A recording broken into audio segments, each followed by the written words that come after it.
Hi hello welcome to అమ్మతో నేను channel. అమ్మ మనసు ఇప్పుడు అందరు మంచినే కోరుకుంటుంది. ఈరోజు వచ్చేసి నేను మునగాకు పెసరపప్పు పొడి కూర చేస్తున్నాను అనమాట.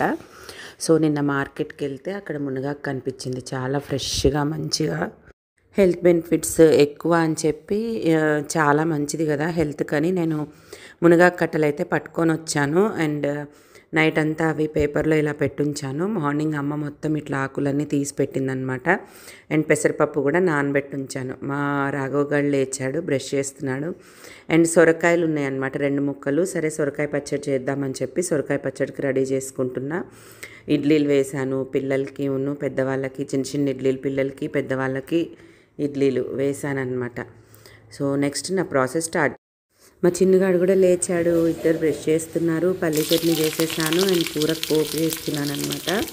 పోపు వేసాను, మినపప్పు, శనగపప్పు, వెల్లుల్లిపాయలు వేసాను దంచి. చాలా బాగుంటుంది పప్పు కూరలో వెల్లుల్లిపాయలు వేస్తే, టేస్ట్ సూపర్ ఉంటుంది. ఇదే కాదు తోటకూర పప్పు కూర చేసినా కూడా వెల్లుల్లిపాయ వేసి చాలా బాగుంటుంది. వెల్లుల్లిపాయలు అవి వేగిన తర్వాత పెసరపప్పు, నానబెట్టుకున్న పెసరపప్పు వేయాలన్నమాట. కొంచెం ఇట్లా నూనెలో కొంచెం ఇట్లా వేగాలి, అంటే జస్ట్ 1 నిమిషం అంతే. ఆ తర్వాత మనం ఆకులు వేసేసుకోవచ్చు. చూడండి ఒకసారి ఇలా కలుపుతున్న చూసారా, జస్ట్ 1 నిమిషం ఆయిల్లో అలా వేగిన తర్వాత కొంచెం డ్రై అవుతుంది అనమాట. డ్రై అయిన తర్వాత మనం మునగాకు వేసుకోవాలి. సో చాలా హెల్త్ బెనిఫిట్స్ కదండి. మునగాకు పప్పు చేసుకోవచ్చు, మునగాకు పచ్చడి చేసుకోవచ్చు, మునగాకు పొడి చేసుకోవచ్చు. సో అవన్నీ కూడా నేను చూపిస్తాను మునగాకు తీసుకొచ్చినప్పుడల్లా. సో ఇప్పుడైతే పెసరపప్పు వేసి కూర చేస్తున్నాను అనమాట.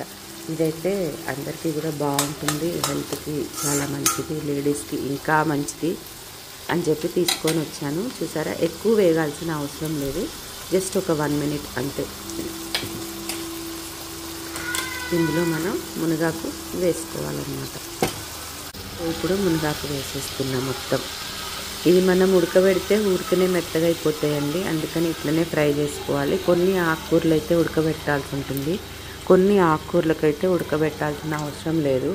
ఇట్లా పెసరపప్పు వేసేసి మునగాకు వేసేసి మొత్తం కలిపేసుకొని కొంచెం పసుపు, కొంచెం సాల్ట్ వేసి మూత పెట్టామంటే జస్ట్ 5 to 10 మినిట్స్ మధ్యలో కూర మొత్తం అయిపోతుంది.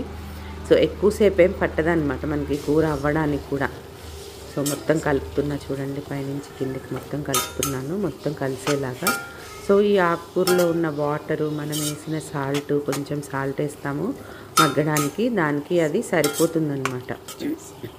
కాకపోతే ఏంటంటే వాటర్ వేయొద్దు.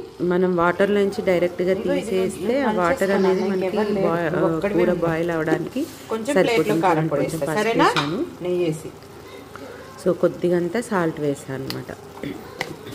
సాల్ట్ వేసి ఒకసారి మొత్తం కలిపేసుకొని మూత పెట్టేసుకోవడమే.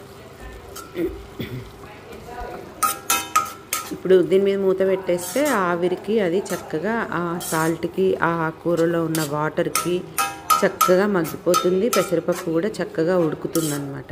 ఇంక మనం మూత పెట్టేసుకోవాలి. సో చూడండి ఎలా చక్కగా మగ్గుతుందో కూర. నేను మూత తీసి మళ్ళీ కలుపుతున్నాను, మగ్గిపోయింది ఆల్మోస్ట్ కూర అనమాట ఇప్పుడు. సో మంచిగా ఇలా కలుపుకుంటూ, కొంచెం పెసరపప్పు ఎక్కువే వేసాను నేను, ఎందుకంటే కొంచెం కూర అందరికీ సరిపోవాలని చెప్పి. మన ఇష్టం, పెసరపప్పు ఎక్కువ వేసుకోవచ్చు లేదా ఆకుకూర అయినా ఎక్కువ వేసుకోవచ్చు, మన ఇష్టం అది. కానీ ఇలా ఉంటే చాలా బాగుంటుంది, పిల్లలు కూడా చాలా ఇష్టంగా తింటారనమాట. పెసరపప్పు కూడా మనకి మంచిదే కదా, బలమే కదా.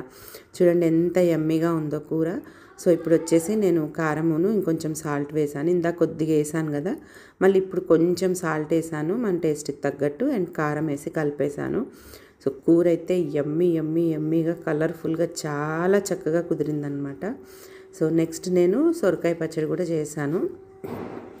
చూడండి కూర ఇలా ఎంతమంది చేస్తారు కామెంట్ బాక్స్లో పెట్టండి. ఇంకా మునగాకుతో పచ్చడి పొడి కాకుండా ఇంకేం చేస్తారు చెప్పండి కామెంట్ బాక్స్లో. ఈ కూర కనుక మీకు నచ్చినట్టయితే కామెంట్ చేయండి, షేర్ చేయండి, లైక్ చేయండి. సో చూసారా, కూర అయిపోయింది. ఇప్పుడు నేను సొరకాయ పచ్చడికి బాండి పెట్టుకున్నాను. సొరకాయ పచ్చడి చేయడానికి సో 4 పచ్చిమిరపకాయలు వేసి, ఎల్లిపాయలు, సొరకాయ ముక్క వేసి, సొరకాయ ముక్కలు వేసి మగ్గించుకోవాలన్నమాట. సో ఆయిల్ వేసాను,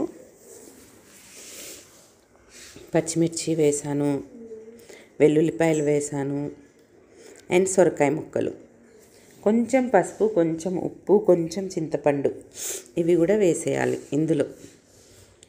చూడండి సొరకాయ పచ్చడి చాలా చాలా చాలా టేస్టీగా ఉంటుంది. ఇలా ఇంకా నేను వేరే రకంగా కూడా చేస్తాను, అది కూడా చేసి పెడతాను ఈసారి. కొంచెం పసుపు వేసాను అండ్ కొంచెం సాల్ట్ కూడా వేసాను. కొద్దిగా అంతా చింతపండు కూడా ఇందులోనే వేయాలన్నమాట, మనం వేరే నానబెట్టాల్సిన అవసరం లేదు. కొంచెం అంతా చింతపండు కూడా వేసాను, ఎక్కువ వేయలేదు, కొంచెమే వేసాను. సో ఇదంతా బాగా కలిసేలా కలుపుకోవాలి, మొత్తం అంతా కలిసిపోవాలన్నమాట. సో దీని మీద కూడా ఒక మూత పెట్టేసుకోవాలి. మనం మూత పెట్టేసుకుంటే ఆ ఉప్పుకి ఆ సొరకాయలో ఉన్న వాటర్కి చాలా ఫాస్ట్గా మగ్గిపోతుంది సొరకాయ కూడా. సో ఇది సొరకాయ పచ్చడికి నేను స్టార్ట్ చేశాను అనమాట. చాలా బాగుంటుంది సొరకాయ పచ్చడి.